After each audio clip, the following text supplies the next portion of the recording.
Hello and welcome to a new episode of the Burning Question series. I know you heard Pras, but yes, we are back to a single game week, game week 21. Game week 20 is still in progress. We're looking forward to a KDB haul coming soon. But welcome back, Pras. How are you doing, my friend? I am very well, thank you. Yeah, I was telling Andy just before we all came on that we should keep this one short simply because this is the week where people should be holding their transfers, and we will get to all the reasons why. Yep, perfect.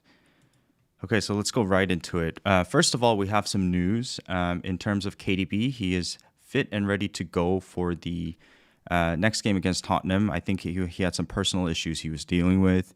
Also, Reece James and Ben Chilwell are back in action. So very interesting. There was a tweet about how possibly Chelsea might have a potential double in 25.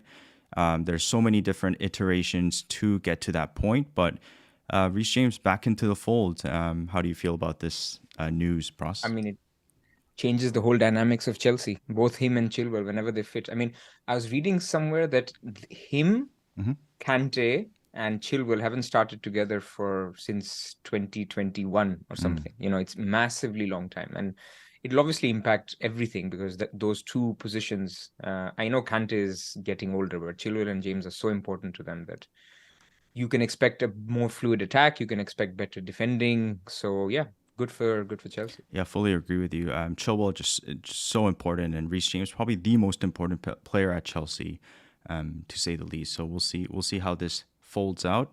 On today's agenda, we'll be talking about a potential game week 22. I know a lot of us are interested in the Manchester United assets. A lot of us are interested in the triple captain option of two home games in 22 as well. Leeds and Brentford also have a potential double in 22. Leeds more likely to have a double. We'll all find this by the end of or before the deadline of 22, so not to worry, but just to keep into mind. We'll talk about Arsenal, Manchester United, Brighton, touch on Leeds. We'll do bus teams, fairly simple, and then we'll get to some Q&A at the end. But again, as Pras mentioned prior to the show, we'll keep it under 45 minutes if possible. So let's get into it. So last week we did a very good, helicopter section and sort of, process forte. But I do just want to touch on a couple of things. In the grand scheme of things, we'll be looking to sort of wildcard or free hit in 29, and blank 28 is in the horizon, but we don't know much about it yet. However, what we can look forward to in the next, 4 game weeks is a double in 22 followed by a blank in 25.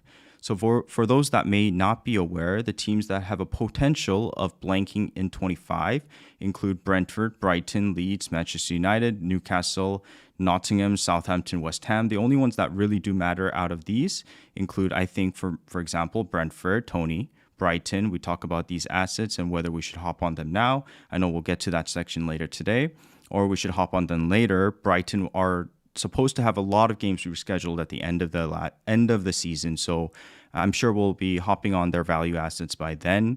We'll talk about Leeds. They have a fixture of really good fixtures, plus a potential double in 22. So very interesting for the Leeds. Although I can only think of one option for that team, and we'll get to that. Manchester United, obviously, and then Newcastle. To keep into mind, all of us have probably Trippier and Almiron. For example, I do have not Dunk. I'm forgetting the name, all of blanking on the name, but I have triple Newcastle, so I have to watch out for Botman. what's that? Botman, sorry. You I have have to Botman, right? watch out for 25. Sorry, guys, it's pretty late here. It's been a long day, but I'll try to keep it sharp today.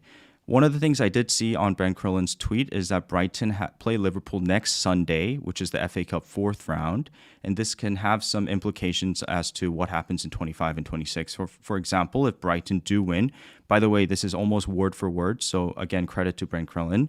Let me actually elaborate on that. Go Let's not ahead, read go ahead. word for word. People can read the tweet. So game week 25 has a midweek, right? Mm-hmm, Midweek is when the FA Cup round 5 games happen. mm-hmm, So if Brighton lose, of course, they're not in the FA Cup anymore. So there's a possibility that they just reschedule Brighton's game. So Brighton have still to play Bournemouth and Crystal Palace. So they could reschedule that during the FA Cup fifth round, which is the midweek of game week 25. So there is a possibility that if Brighton lose to Liverpool, that they may not actually blank in 25. Even though they could blank because Newcastle could make it to the semi-finals or the finals of the Carabao Cup. That's the thinking. If they do blank, that will happen because they have won against Liverpool, which means they have an FA Cup 5th round, so their midweek is busy. And the fact that Newcastle have made it to the final, so their fixture over game week 25 will pretty much guaranteed not happen. So that's where we are with Brighton. We will obviously come to their assets and why it could even make sense to go for them despite the fact that they blank. But that's the new information. And then the Liverpool one is the flip side of this. Liverpool one, if they lose to Brighton in the FA Cup, then again, they will not have an FA Cup 5th round. So their midweek and game week 25 will be free. They're already playing in game week 25, which is the game against Crystal Palace. So they could have their Wolves fixture or their Crystal Palace fixture, which is due to be rescheduled in game week 25. That'll give them a double. But if they do make it to the FA Cup 5th round, then their double still needs to be rescheduled at some point. So that could be game week 26. So that's basically the explanation behind the tweet. Right, which also means that if Liverpool do double, that means Bournemouth or Crystal Palace would double as well in either 25 or 26, correct? Yeah. Okay. Correct. Also, just one more thing in game week 22, and I know you might have retweeted FPL Focal's tweet here, but United have I think 60 or 70% chance of a double in 22, and Leeds are more likely to have that double in 22 over Brentford. So food for thought as we move into the fixtures. But again, we'll know all of this before the 22 deadline. So it just goes to show that maybe the power of 2 transfers next game week will be good. And if we look at game week 21 as a single fixture, there's nothing in particular that really sticks out. I mean, our Man City team, our Kane option has decent fixtures, but the 2 fixtures that do stick out are United playing Arsenal. So I think we have a debate about, for example, Shaw versus White, who to start this week. And then also Liverpool and Chelsea play each other, but I don't think many of us have, if any, one asset. So something that really won't affect our FPL teams. But this game week, I think, will be a very straightforward sort of transfer plan for most of us. Anything you want to mention for game week 21, Pras? Just one clarification. The Leeds double, we may even know later this evening or tomorrow morning. Okay. Because basically all they're waiting for is the Leeds game is tonight, their replay from round 3. So if they basically the announcement is waiting that if Leeds win, that they will say game week 22 double is now announced. It will be Man United Leeds, and it's subject to neither team needing a replay. If Leeds lose, then the announcement will say it will be subject to Man United not needing a replay. So, and Man United have a fairly easy draw. So I would expect them to sort of win in the first instance, not needing a replay. So the chances are high that the game week 22 happens. Okay, awesome. Also, shout out to a lot of familiar faces. I think recently in the couple of last few pods, we really didn't do many shout outs. So I do want to say hi to a lot of familiar faces. John Cahill, we see you. Just a Dad posting stuff, we see you all the time. Veron, Mike, good to see you again. So welcome to the stream today. Okay, let's get into it. Let's talk about Arsenal. Seb as well. So I want to also apologize because I think we overlapped with their with the Gianni stream. So sorry, Gianni and Seb. For you guys losing the last few minutes of your stream. Yeah, Seb, I had no idea. I apologize there. Okay, let's get into... Oh, sorry. There's loud moaning. Oh, I see. Did you see that? I think it was there was the BBC on live TV that was... I was watching, man. I can't believe that. Yeah. My kids weren't watching the game, but they were in the vicinity. And I was like, what is happening? What is this noise? I mean, it was ridiculous. Yeah, so everyone can have tech issues, was basically the summary. Or we can also say Burning Question's tech issues are pretty decent compared to national TV broadcasting. A couple of guys yeah, I think they came out as well on who did it. Anyways, guys, so let's get into Arsenal. I think this is a hot topic. I have many questions personally, and I also have questions for you. Who are the hot topics? Odegaard, we talk about Saka, Martinelli, and Nketiah is in the fold. A lot of us have White, so very interesting stuff. Arsenal have a double in 23, Brentford and Man City. So, by then, I'm sure we're going to be tripled up on them.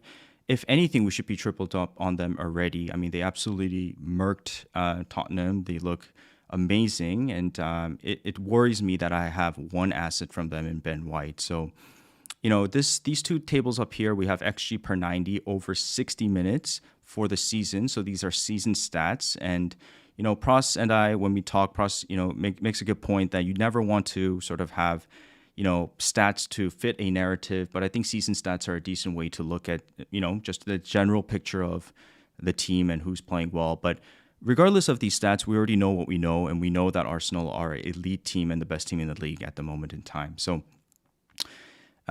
if you compare it to the bottom stat, it's the XG delta per 90 over 60 for the season. So XG delta compares expected goals versus actual goals scored. So when comparing the two tables, Saka might have the highest XG, but his XG delta is actually lower than expected, while Odegaard and Martinelli are very similar in both tables. So you add form on top of this. Odegaard is basically, I read somewhere, scoring every other 90 minutes. So I think the goal versus Tottenham was a little bit, maybe not fluky. It's a wonder goal, right? But it's not going to happen every day, right? And so, take it for what it is. And we'll get to the point about Martinelli because a lot of people are fearing that having Martinelli might not be the right choice. But I do want to make the point that if you have Martinelli, you should be confident in him.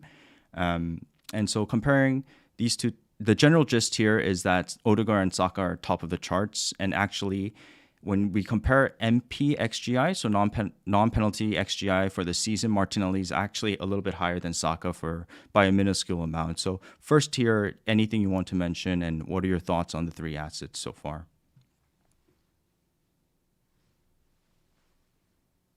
You're muted, Pras.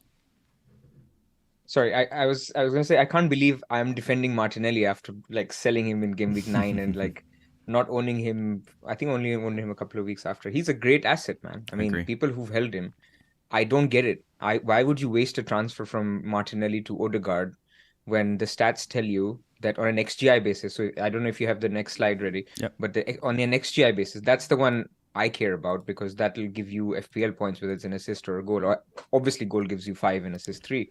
But on an XGI basis, he's doing well. I mean, he's comparable to Saka. Odegaard is slightly better than both. So the question is, if you were making a wildcard today, then I think possibly the best three would be Saka, Odegaard, and one more, whether that's Martinelli, whether that's Gabriel, that's a question mark. So that's clear. But people who hold Martinelli and have value in Martinelli, there's also value in what you're saving in terms of your cost. If you went from Martinelli to Odegaard, you're using 0.4, 0.5 if you held from the beginning. That is value. I mean, that will cost you points later. I get the argument that this year maybe value is not that important. I totally agree. But it has value. And then the second value is, if you look at it from an expected points potential, going from Martinelli to Odegaard would only get you a little bit of an uplift, if that. It may get you lower. But going from somebody else to somebody else, let's say it's Andreas to Mitoma, let's say it's Almiron to Odegaard, will basically get you a much more higher expected point benefit or an EV benefit. So that's what people need to keep in mind. Yes, maybe in isolation, it could be a transfer worth making, but transfers are not free. Yep. Even a free transfer is not free because you could be doing something else with that free transfer. So that's where I am. I mean, it's quite simple. For me, Saka and Odegaard are the top two. Saka because he just looks way more involved, and even though the data doesn't show he's on penalties, he hasn't got one since the restart. But he's been unlucky. I mean, they got a VAR penalty since the restart, which was not given. He got a goal disallowed in game week 17, which was obviously disallowed. He got an assist this game week, which was, well, he didn't get the assist, which was that own goal from Lloris. So the points are there, but you can see that it's either noise, which is the reason why he's not up there, if not higher than Odegaard. But he's also more expensive.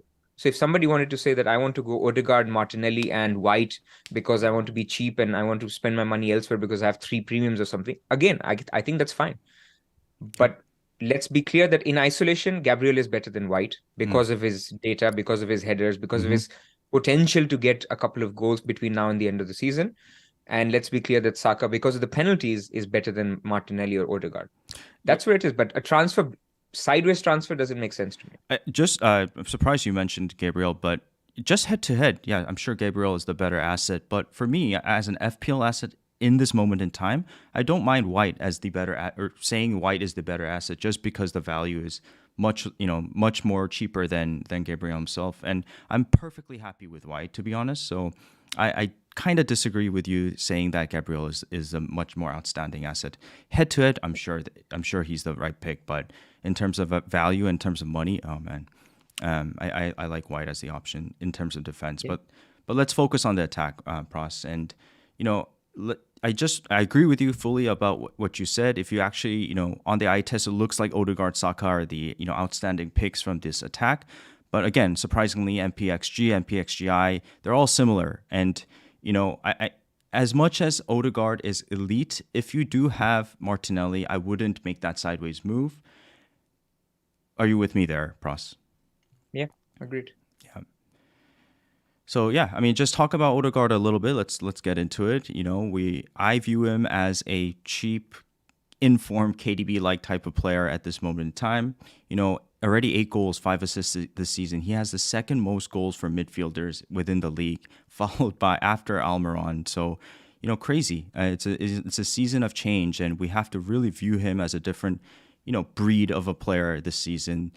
38 chances created so far, 70 shots on target. I mean, the stats are there. Saka actually has 6 goals and 7 assists. So I was very surprised to see this stat. He has a lot more assists than I initially thought. So his involvement is really there. Between Saka and Odegaard, personally, I would go Saka first. I'd like to know what you think about, comparing the two. It's difficult. They're not the same price. So this is why I'm hesitant. I think Odegaard's data, form, whatever you want to call it, is more recent, right? We've only seen it this season. Saka's data was exceptional last season as well. So he brings basically a much bigger sample of providing what he's currently, his output is. So therefore, that puts Saka in most models, if you look at it, higher. But the fact that Odegaard is cheaper and the fact that his XGI this season has been better, I think there's no harm in going for Odegaard over Saka. Yeah. And his form is good for a reason. First in the league in terms of assists, this is just November and December, Odegaard. And second in terms of goals. So, his form is showing actual results in terms of, stats and FPL points. So very good picks. I mean, we have to get to that point. I also want to talk about Nketiah as well, because he could become an option if we decide that, we have a lot of midfield options right now, Pras. So maybe the way to go is to go Ben White, get one midfielder, and then also Nketiah. He's the striker for the team, and there's a reason why these stats are after the restart, so after game week 17. He's really, kind of not maybe groundbreaking, but actually leading in terms of MPXG and MPXGI since the restart. Again, recent data, and I'm not trying to form a narrative here, but Nketiah too, I like his positioning. He's really high up the pitch. He's going to be involved in these attacks.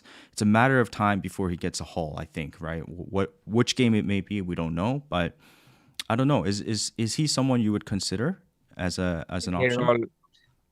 I think FPL Hedgehog had a tweet, I think yesterday. Apart from, I think he said Saka and Gabriel, or maybe whoever the second asset is, anyone is a good pick. And you cannot say which one will get the haul. I think in Nketiah versus Odegaard, I think Odegaard comes out on top, but you could still choose to go for Nketiah because your structure is such where maybe you have 3 strikers and the Arsenal double is here, and you basically, from Man United, the only option you could get in the double was because Martial had a niggle and you had to go Weghorst, right? So for 22, you went for Weghorst, and then you basically have to move him out because Martial will come back. Nketiah is a good option. Or let's say in Leeds, basically, when Man United Leeds play, your structure is that you have to go to Nonto, which is the lead striker, which we'll talk about. So now you've basically made that spot a 5 million spot. So therefore now you can upgrade Andreas to an Odegaard. So these are the things that will sort of affect it. I don't think there's anything wrong in going Odegaard and Nketiah.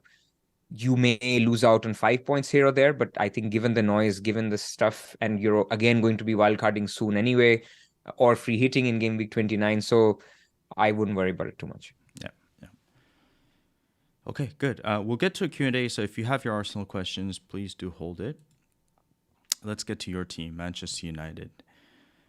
So again, Manchester United have a decent chance of a double in 22, which would include 2 home fixtures. I think one of the main questions we do have here is who is the third Manchester United asset, as well as is triple captaincy for Rashford in 22 with the form he's showing, the stats he's showing, a legitimate option and a legitimate place we can go to.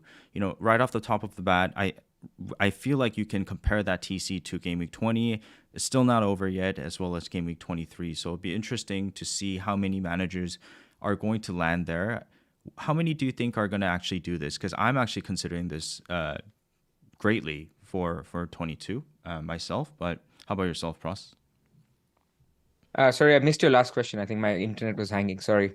We're talking about triple captaining Rashford in 22. Definitely an option. Nice. I mean, it's lovely to have a midfielder as a triple captain option. Now, people will say last week we were saying Haaland should be a triple captain for Game Week 20. He is. Yes, I would have probably gone for him because we didn't know about the Man United double. Had we known about the Man United double, because as we said, the probability of that double was dwindling as closer you were getting to the deadline. It may still not happen. They may not announce it. Yep. Or Man United end up or Leeds end up getting a replay and it doesn't happen. So it was the fact that you had a game in hand, you had the 2 games in hand, and you had a Haaland who's rested.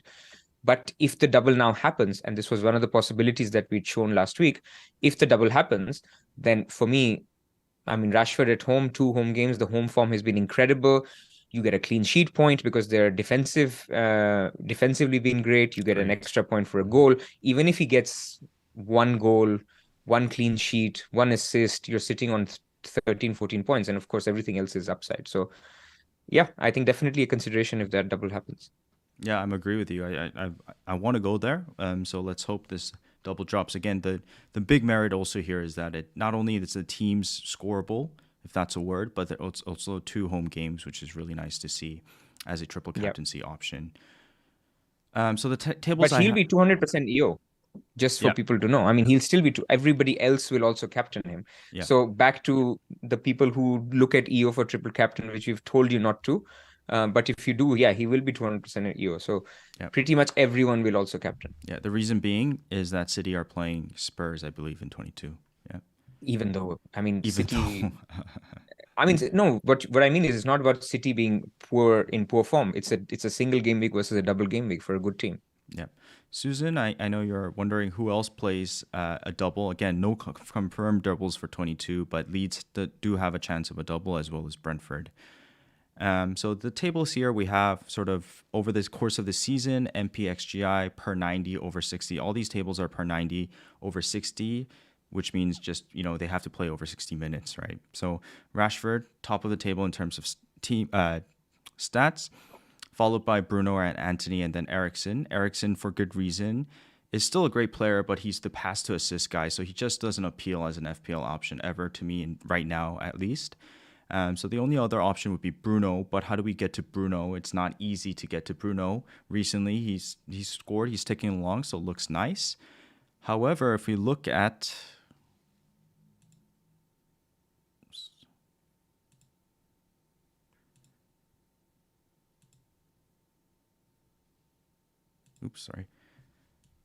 However, if you look at the stats since the restart, Rashford is, completely outstanding and getting to the really high kind of numbers in terms of stats. I think this is the wrong table. Sorry. Anyways, so again, who is the third option is going to be a very important kind of question for us. And Antony, for me, isn't an option personally. I just think that he's sort of very punty, and I don't like him as a season hold and long-term hold. Also, there's the Sancho issue. I think he's supposed to return very soon, so you expect him to play on the right. But Martial, I mean, he's doing really well in terms of stats as well. Issue is he's, first of all, injury prone, and second of all, he plays probably 68 minutes, 75 minutes around that region. So it's really tricky. I really don't know who the third option is. Obviously, Bruno seems like the right pick, except his price point is, times 2 million more. So I'd like to know where you think as a third option for Manchester United. So first, let's talk about the Man City game, right?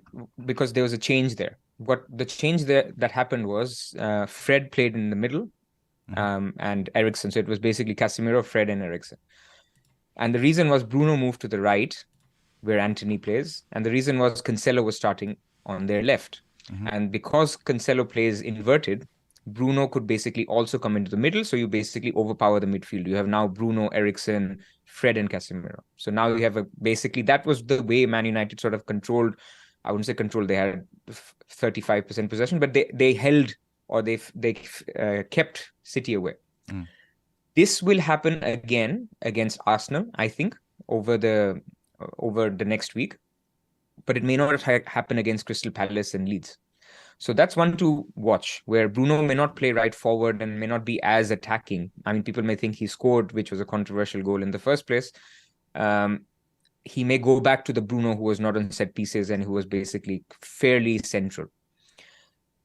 If that doesn't happen and Bruno does keep his spot, which I doubt, then Bruno is a decent option. Mm-hmm. But because of the fact that there's no other player that will play 90 and 90, Bruno still may be an okay option, but don't expect too much because, as I said, I expect him over the double to move back into the 3 and Fred to miss out. Then let's talk about the right forward. So right forward, you will have Antony, who was fine, came on at halftime, did all right. He actually played up top for a while because Martial was the one he replaced, but then Rashford played a little bit up top. Bruno played a little bit false nine. So we don't know yet. Now we have Weghorst back. So either it'll be Weghorst or Martial starting up top. So it'll be Antony who will play on the right and Rashford on the left. So I think Antony is a decent shout. If getting into the double, he's got some minutes and he'll get minutes tonight. He'll get minutes against Arsenal. His performance against Arsenal will be really important. Mm. The other thing is what people don't appreciate is between game week 21 and 22, there's a lot of matches. There'll be 2 legs of the Carabao Cup. There'll be the FA Cup. So we are talking from now, there will be 5 games until the double for Man United. 5 games is a lot. Mm-hmm. Between 5 games, Rashford could lose his form. He could have a niggle. Antony could basically be on fire.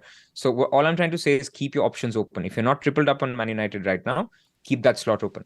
Be open to go even for a Weghorst, for a Martial. Be open to go for an Antony. If funds don't allow, be open to going De Bruyne to Bruno Fernandes. If Bruno Fernandes keeps shining in this right forward role and he keeps it over the next 5 games, 4 out of the next 5 games, I would even be okay with that. Going De Bruyne to Fernandes for 1 week and then going back to De Bruyne. So all options for me right now are on the table.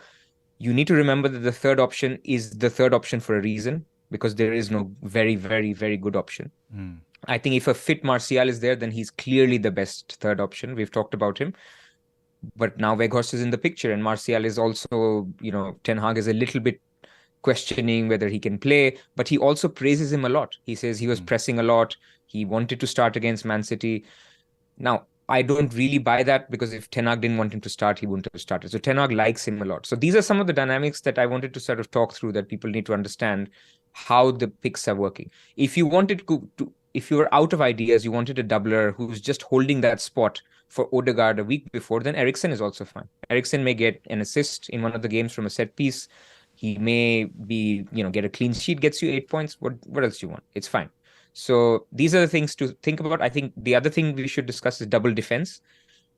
Their defensive form at home has been very, very good. Yep. So even though we may think that Palace at home and Leeds at home both are attacking teams, I think you could do worse than thinking, okay, I've got a Patterson or somebody who I don't really like, and I could have an opportunity here to pick up a third Man United defender.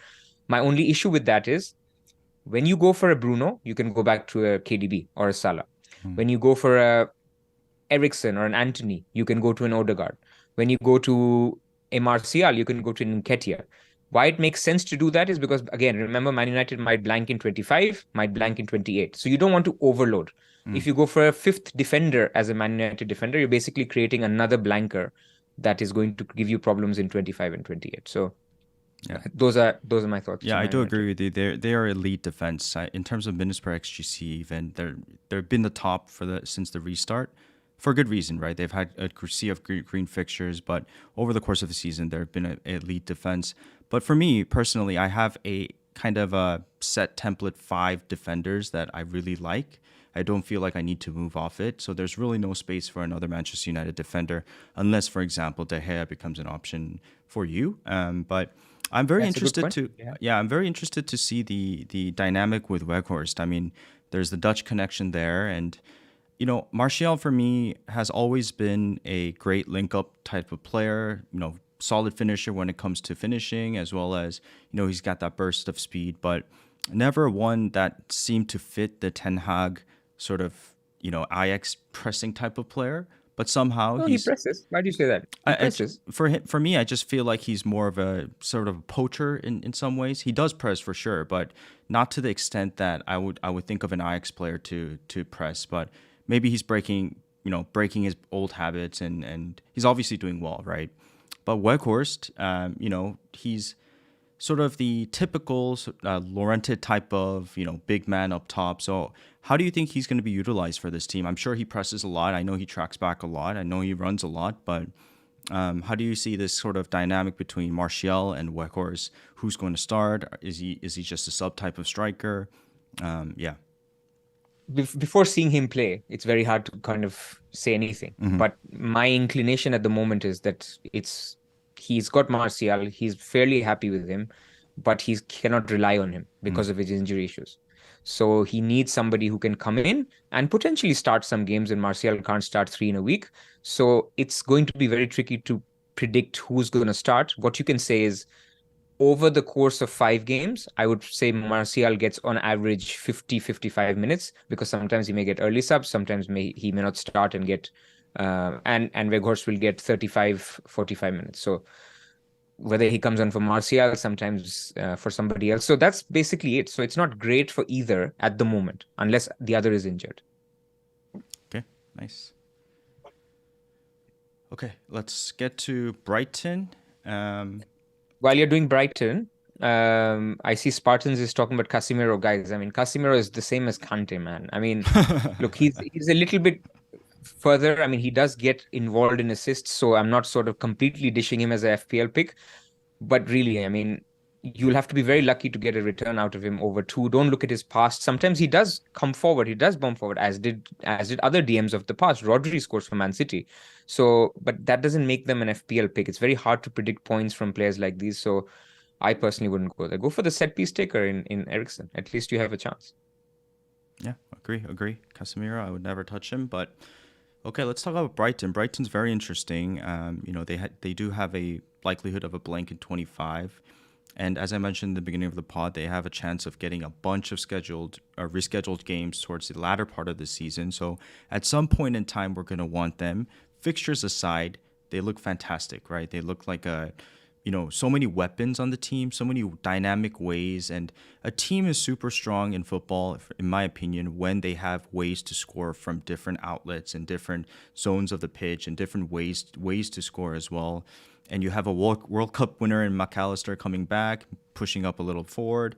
I mean, this team looks good, right? The fact that Trossard is, kind of sort of outcast now goes to show the depth. I guess not depth, but like how much potential this team has, regardless of Potter even moving. So the hot topic here is Mitoma, Marsh, and Gross as well. Marsh just had a fantastic. I think he had a 19-pointer or something. So lots to talk about here. Pras, we have the XGI chart out here, but do you want to sort of present what we have? Look, I'm going to give away the summary. There's not much in it between Mitoma and March, and those are the 2 picks, right? And this is basically XGI since De Zerbi took over Gameweek 9, and Mitoma is slightly ahead, but then March's role has shifted a lot. So you see here, Trossard is number 1 at 0.46. He's obviously out of the picture. Yep. So after that, Mitoma is the one that has the highest output since De Zerbi has joined. But as we will make a case, so if you go to the next page, what this shows is the average position by game week. So for each game week, where have these players played? So if you look at on the left, you have Mitoma.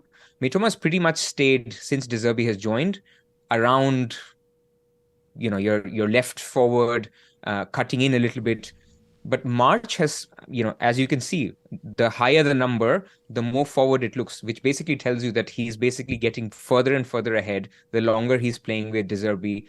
Whether it's a case because he's been involved more in goals and he's sort of become more confident and stays up top more, I don't know. This is why it's very hard to predict. And the one on the right, Alexis McAllister, he's obviously continues to play the central midfielder role. There was some quotes from De Zerbi that he wants him to be the number 10. He wants him to be way more forward. I think in one of the cup games he was. But here again, by average positioning, you see game week 18, 19, 20, he's continued to play where he plays. Generally So deeper, yeah. yeah. So he could be, I mean, he is on pens. He could be put on a number 10 duty in an odd game and you could get lucky. But I think it's between March and Mitoma is where you typically go. So if you go to the next one, which is basically looking at their XG shots. So where do they create their XG? Here, this is a better case for March, where it says that, look at the little dots for the middle one, a lot more shot volume and bigger XG created in the shots that he's taken. So you could get more volume out of Solly March. You could get more potential points. But ultimately, these are just narratives that you can build into your head.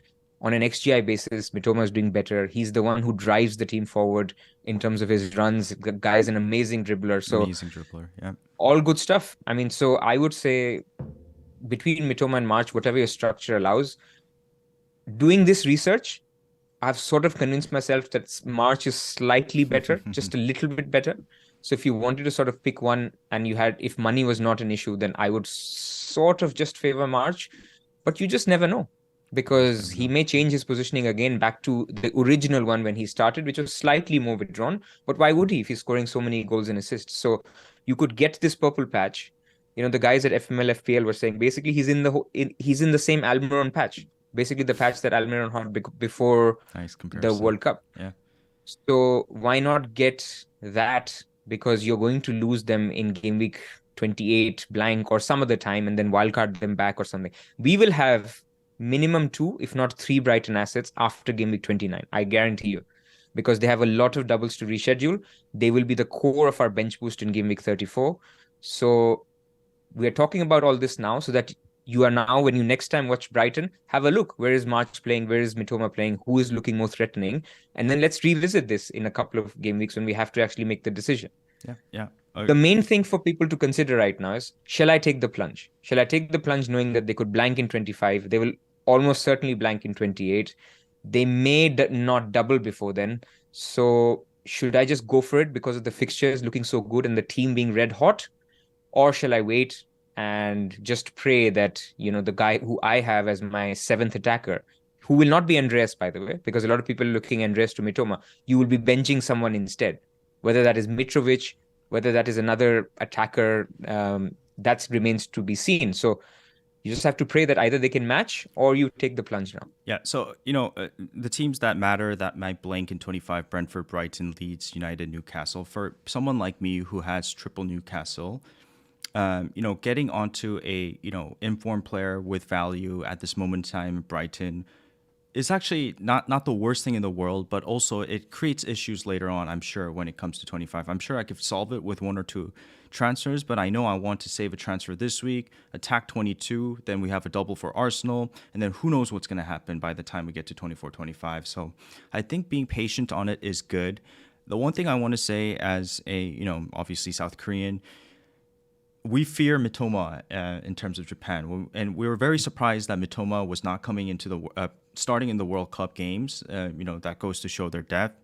But Mitoma is very highly talked about out here, and his strength, as you mentioned, is like this off-tempo sort of dribbling move where he can take on defenders by using the timing of his touches. So I like this. However, one thing I will say about Mitoma is he's a high-pace, high-octane type of player where he's just running at full speed nonstop, right? So in that Liverpool game, the first half, I thought he was going to burn out by the second half. But obviously, he continued that sort of high pace in the second half, and they did fantastic. So one thing I would watch out for in terms of Mitoma is that he runs all the time, runs a lot, and his stamina is sometimes falters towards the second half of games. But regardless, I do agree. Regardless, I do agree with you. It is a tough one. Personally, I like Mitoma. I think I want to go there, but let's wait. For me, I'm going to wait till after 25 to assess their assets. Yeah. Well, I would say wait this week. That at least my perspective. And I'll just reiterate why. You have to wait this week because it's not about who you're buying. It's also about who you're selling. So let's say after this week, you find out that Newcastle have lost to Southampton in the Carabao Cup, right? then you don't want to sell Almiron, because Almiron Right. will have decent fixtures until 25, won't blank in 25. In the very important game week 28, he will play Nottingham Forest. Mm. Then you can look at other structures. Maybe Andreas to Mitoma makes better sense than a Almiron to Mitoma. This is why it's so important to wait. Yeah. So Brighton may have a game, may have a double, may have a blank in 25. So you can just make that call much better by waiting one single week. And that one single week basically means that you're missing out on Brighton playing Leicester away. Fine. It's a good fixture, good attacking fixture. But then if I compare with Newcastle, Newcastle are playing Crystal Palace away. Not so bad. So is it really worth going Almiron to Mitoma or March now? You might as well wait for one game week. And then after that, yes, you will have the dilemma that you're talking about. Should I go for them? Because Brighton will have Bournemouth at home, Crystal Palace away, and Fulham at home before the blank. Or you just say that I'm going to bite the bullet and wait because I already have 5 blankers and I don't want to have a 6th. So we will know so much next week with the FA Cup 5th round, with 4th round, with the League Cup semifinals. Just not worth it this week. Yeah, sorry, just to clarify, my statement was based on if they were definitely to blank in 25. Yeah. Okay, let's get to Leeds and then get to bus teams and then the Q&A. Yep. Okay, Leeds obviously have great fixtures, from here on out, and even the next 4 fixtures, they do have the potential to blank in 25, but also a potential to double in 22. So it's a classic dilemma, FPL type of dilemma. Rodrigo seems like the sort of standout option, Pras.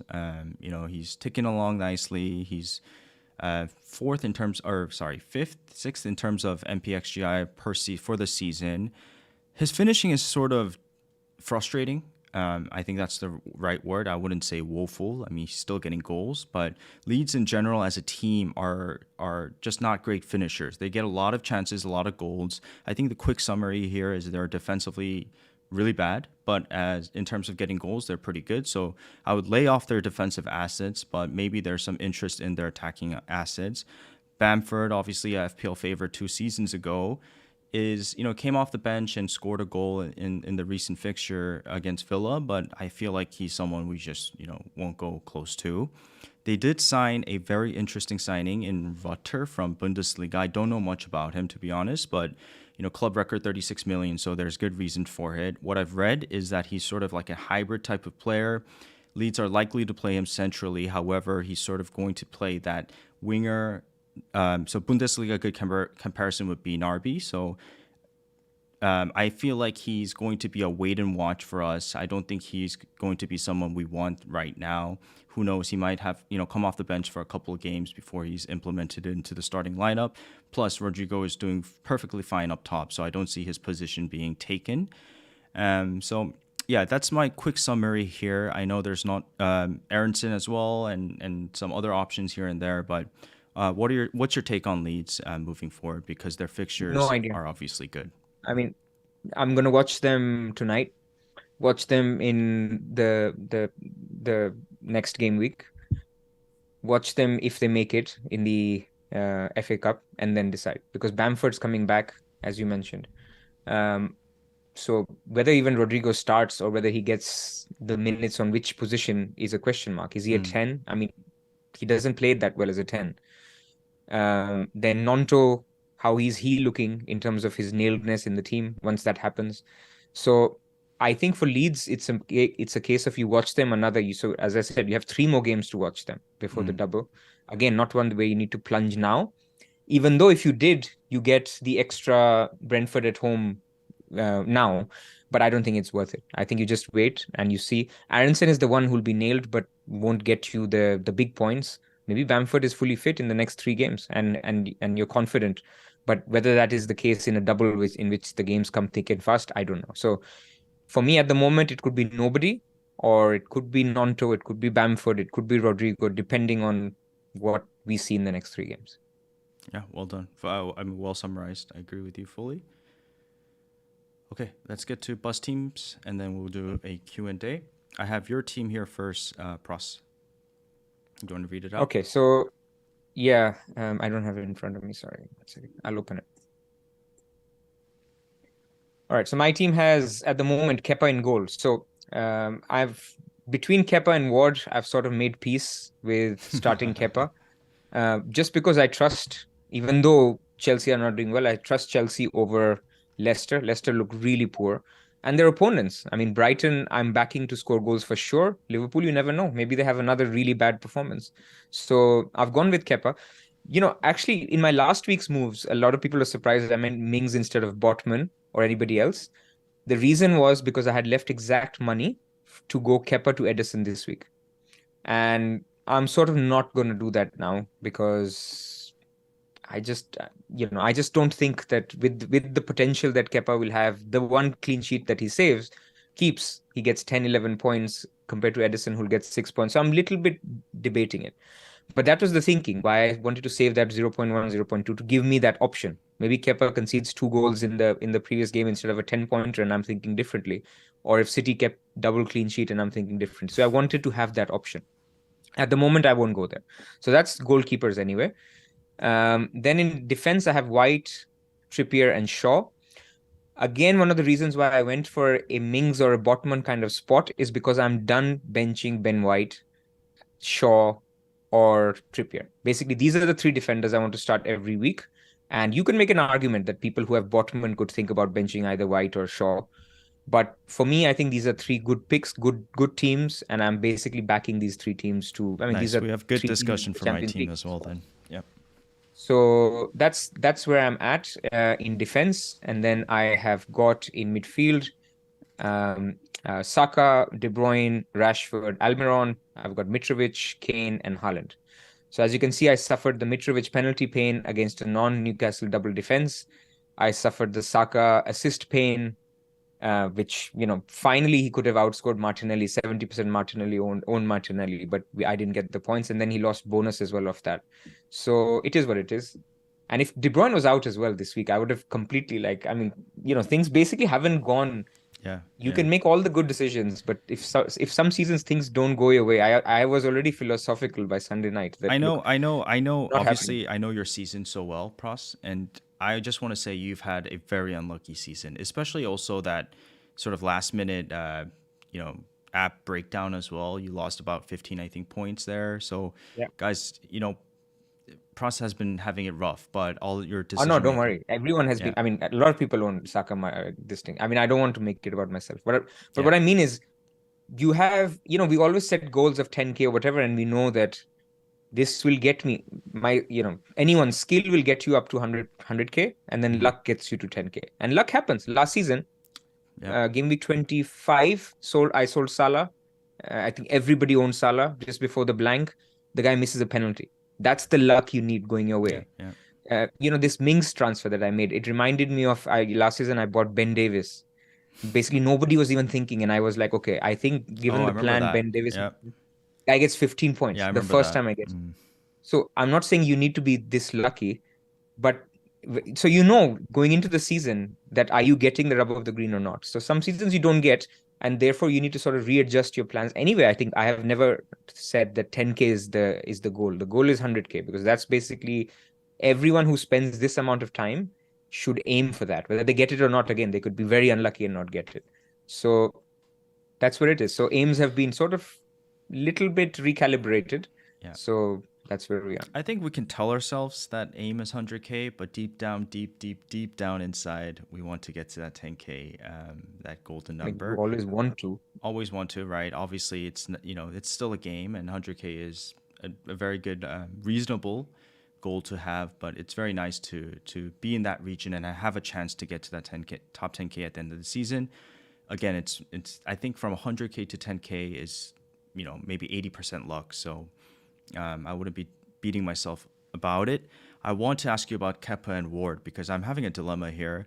We say do not fit, what's it called, stats into narratives, but I'm going to fit stats into narratives here and tell you that Leicester home defensive stats are Not starting. eighth best. Not starting Ward. Away, they're second worst. So, but with that being said, Brighton we have to view them as an elite team. And so what's the take here? Is it Liverpool? They're both not going to get clean sheets. So we hope for Kepa be happy with clean sheet, Kepa saves or what you're thinking saves. here? 3 save points from Kepa is enough. You take your 3-4 points and that's it. Move on. I Yeah, mean, you don't have to worry about the spot. You're not going to get a lot of points. If you miss out and Ward ends up keeping a clean sheet, doesn't matter. I mean, I think there's not much in it between the decisions, but as I said, I trust Graham Potter over Brendan Rodgers. That's all it is. No chance you start Mings over Shaw or White? There is a chance. I'm looking at Shaw maybe, but I will see. I mean, I'm not. See, the reason I don't want to make the call between White and Shaw, White has a You just higher don't know. Yeah. potential of clean sheet because they're at home. I think neither keep a clean sheet because I think Man United Arsenal should be like a 2-1 game or something. So neither will keep a clean sheet, but neither will Aston Villa. So if I'm saying that all my three defenders are not going to keep a clean sheet, the highest odds are White. So for me, White then gets a tick. Then in terms of upside potential, Shaw is on corners, some free kicks. So why not have Shaw? And Man United are red hot right now. So say that they don't go out there and win 2-0. So I'm not benching. I mean, at the moment, my thinking is not that. We will see what comes about. I think most algorithms are suggesting Mings over Shaw. I'll see. I'll see if I get there. But at the moment, I'm not keen. Nice, cool. Okay, this is my team, guys. I have Kepa in goal, 3-4-3. Trippier, Botman, White. In the midfield, I have KDB, Mahrez, Almiron, Rashford. Mahrez is good. Up top, I've got Holland, Kane, and Mitrovic. And in Mahrez, I trust for this second fixture in Gameweek 20. On the bench, I've got Ward. I have Shaw first bench, Andreas, and Bueno. So this is tough. The defense, I got away with a double clean sheet last week. I know I have Mitrovic as well, but, that was just pure luck. I feel like, one of those clean sheets you get once in a while. I am leaning towards this double up defense in terms of Newcastle. I like White over Shaw just because White has the home fixture. I think it's super close between them. But I'd like to know what you think about, who I should start for the defense. You're muted, Pras. I think it's fair. Newcastle have been as good defensively away from home than at home. So if it was a home fixture, this wouldn't be a discussion. But even away from home, I mean, see how Palace look today because they're playing Palace, right? See how Palace look against Man United. And if you really think that they're looking toothless, then I think play Botman. But I'm just wary. Shaw has a 15-pointer in him. So yeah, that's true. And I just don't want to. This is what I said. I'm done benching Champions League teams, basically top 4 teams. Man United, Newcastle, Arsenal. Yeah. These are the 3 top defenses after City. So I'm done. And after this week, it's not even a question. Yeah. After this week, Man United and Arsenal either have a double or have great fixtures. So it won't even be a question. That spot will be a bench spot. This is why I didn't mind not going Botman. So it's just this week. And I don't know. I would slightly lean towards Newcastle. But like I said, watch how Palace look today. But it's Newcastle away, right? To Palace. It's away. It's not that easy. It's not that easy, but also in terms of, defensive stats, Newcastle is still very elite away. So. Oh yeah, and Arsenal had an elite attack. So if you're backing Arsenal to score, that's decent. But what I'm trying to say is, if you're backing both teams to concede, then you go Shaw over anyone else like a White or a Botman or a Mings because you think Shaw will get attacking or possibly could get attacking return. It's just one of those classic FPL dilemmas where all 3 of them are legitimate starters in my team for this week, and the one I bench obviously will get a 15-point haul. But reason for me is I really like that Newcastle defense. I feel like they're controlling the games, and I feel like they can get it done at Crystal Palace. So we'll see how I end up. Yeah. See, the thing is, Botman and White cannot get you 15 pointers. Exactly. They are. Yeah. So that's the way, at least I look at it, in terms of the loss that you can have on the bench is not going to be huge benching a centre back or White. Right. But the way I look at it, and I agree with you, I can look at it that way too. But one of the ways I look at it is there's a high likelihood that White and Shaw cancel each other out, right? So I like the probability of Newcastle getting a clean sheet over them, hauling or not canceling each other out. And if anything, it's going to be White at home that has a higher chance of a clean sheet. But maybe my thinking is flawed, but that's how I'm thinking of it right now. Yeah. Fair. Any thoughts I on? see a lot of Yeah. questions in the chat, by the way, on Cancelo. So if you're still Okay. holding on to Cancelo, we can't answer that question until we see the lineup on Thursday. Because what if Cancelo starts again? That's three in a row where he Mhm. started. So maybe he's back in favor. So why would you sell him ahead of Wolves at home? If he doesn't start, this is the problem with Man City assets. If he doesn't start, then you'll think, why should I sell him when he could have a chance starting Wolves at home? So this is not the week to sell Cancelo unless something drastic happens between now and Friday. So Yeah. now you have him, you keep him. Yeah. A lot of people are saying it's a obvious role this week, but not so much for me, who doesn't have an Arsenal midfielder. I'm really considering possibly Why do just. you need an Arsenal midfielder? I I mean, mean, they're they're playing playing Man United. United. I get it, but I just But also then why did you sell Martinelli last week? because I wanted Maris. I wanted to take the bet on Maris, and it hasn't paid off. So yeah. See, you'll have the same Cancelo dilemma now. If Mahrez starts again, will you sell him ahead of I Wolves? mean, the bet was just to like. I'm hoping he does exceptional in this game week so that he continues to play till game week 23, which is high hopes. But I also don't have any value tied up in Martinelli, so I think it was one of those like I want to kind of go for it this game week type of moves. Fair So enough. Fair enough. I mean, yeah. Mahrez is a good shout for the double, but that was the dilemma. That what will you do with him after that? You could hold him till 23 and just pray because he has a double himself, but then he'll take up that valuable midfield slot Yeah. for when you can go for a Rodrigo, Odegaard, Anthony, whoever basically emerges. Yeah. So And one of the yeah, things that I noticed, or last thing I'll say about my team, is that even though Saka and Odegaard scored, it didn't really kill my rank, which is nice. But if Martinelli does get a goal, that's going to kill my rank. So that's my worry for this game week, I guess. Yeah. Q&A both on maybe? Holland captain. Yeah, still Holland captain. Any thinking around Holland captain? Me? Any debate? I mean, I'll probably do Holland captain, maybe vice captain Kane, but I think I'll just go with Holland. Yeah. How about yourself? All right. All right.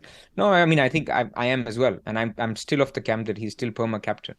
Mm. But I see a lot of people starting the chatter of he's affecting City, or even the journalists are asking Pep. So yeah, I just wanted to reiterate that it still has to be Haaland as long as he's fit. Okay, let's do a 5 minute Q&A, and I have a Q&A section ready. I'm gonna get so much shit for this, but yeah. Any You questions have you a see? you have a Buendia section. No, a Q&A section. Oh, okay. I was like, wow, we've done some work on Buendia. Uh, People are on Martial to Mitro or Tony. I think you hold Martial now, unless he's injured. So you might miss out on this game, the second game. Hmm. He's 50-50 to start Palace. But I don't think Martial you need to sell. You just now pray until game week 22 that he's fit. Okay. Um, yep, Spartans is saying it's the obvious game week to roll. This is what we've been saying the whole stream. Roll, you will get a lot more information in the next game week where you have FA Cup, you have the two legs of the Carabao Cup. So it's not just blank and double information you'll get information on the teams themselves, on Leeds, on Man United and others. So definitely. What are the things I think I read earlier? Tomas says my goal this season is top 1 million. I like comments like this just because like we get such a diverse type of diverse field of managers who are obviously played long time, such as yourself, Pras, as well as managers getting into the fold. I remember when I first got into the fold, I was always listening to these pods, always trying to learn, and it's a really addicting process once you get more knowledgeable about the game and as well as effective ownership and this and that. So shout out Thomas, thanks for joining today. Maybe he's a long veteran manager that's not doing well this season, could be that too. Um, yeah, we've talked about White or Shaw. We've talked about Kepa or Ward. I don't, Andy. There's not a lot of decisions Yeah, I this week. I agree. don't think I agree. it's a Yeah. full Q&A. Save Yeah. your transfer, everybody. That's all. Yeah. Okay, guys. Thank you so much for joining. We have to go. It's been an hour. Thank you. Thank you again. And we will see you for the next game week. And good luck for the rest of the game week 20. Goodbye.